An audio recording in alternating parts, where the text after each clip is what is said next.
একটা সময় ছিল, তোমার একটা মেসেজে দিন শুরু হতো আর রাত শেষ হতো তোমার লেখা গুড নাইট শব্দটা পড়ে।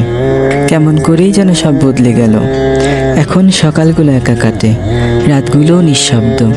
তোমার সাথে কথা বলার চেষ্টাটা ফুরিয়ে গেছে অনেক আগেই। এখন আর কাউকে দেখলে বুকটা কেঁপে ওঠে না। তোমার নাম ধরে কেউ ডাকলে এখন আর পিছন ঘুরে তাকানো হয় না। ফোন বেজে উঠলেই এখন আর তোমার নামটা খুঁজি না। বালিশের কোণে মুখ গুজে কাদার দিন শেষ। অপেক্ষার ক্লান্তিতে ঘুম হারিয়ে ফেলার রাতগুলোও যেন এখন শুধুই স্মৃতি। এক সময় ভেবেছিলাম তুমি না থাকলে আমি ভেঙে পড়ব, কিন্তু না, আমি ভাঙিনি। শুধু একটু একটু করে ভিতরটা ফাঁকা হয়ে গেছে। আমি এখন আর আগের মতো নেই। তোমার কথার আবেগে এখন আর ভেসে যাই না। তোমার ভালোবাসার অভিনয় এখন আর ভুল করি না। তবু মাঝে মধ্যে কোনো একটা পুরনো গান শুনলে বা পুরনো গন্ধ পেলেই মনে পড়ে তুমি ছিলে। আমি একা হয়ে গেছি, কিন্তু ভাঙিনি। অভ্যেস করে ফেলেছি তোমার না থাকাটাকে।